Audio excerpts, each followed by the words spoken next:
एक राजा की 7 बेटियां थीं। एक दिन राजा ने अपनी बड़ी बेटी से कहा, बताओ बेटा तुम किसका खाती हो?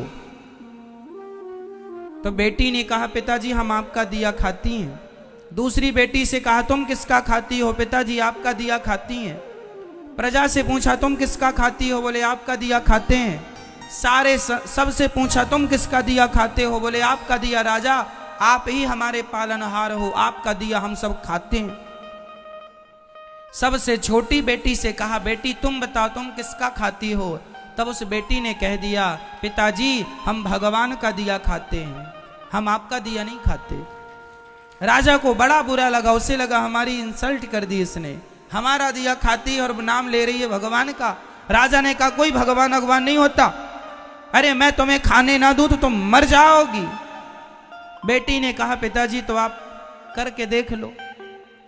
राजा बड़ा गुस्से में आया और अपनी उस बेटी का विवाह ऐसे आदमी से कर दिया जो बिल्कुल गरीब था और बिल्कुल बीमार था। गरीब था और बिल्कुल अचल था। अचल मीन्स एक कदम भी।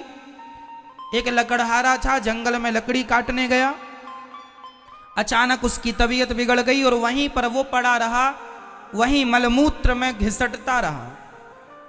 ऐसे गंदे आदमी से राजा ने अपनी उस बेटी का विवाह कर दिया कि देखता हूं तू अब कहती है भगवान का खाती हूं तो अब खिलाए तेरा भगवान। 6 बेटियों का विवाह उसने अच्छे राजाओं के घर किया, राजकुमारों के साथ खानदान में किया, और एक बेटी का विवाह लकड़हारे से कर दिया, वो भी जो बीमार था, जो मलमूत्र भी वहीं कर रहा था, पूरा गंदगी थी, मक्खियां भिन्न भिन्न कर रही थी।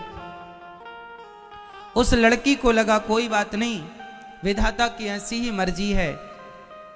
वो लड़की जो थी अपने उस पति के संग रहने लगी।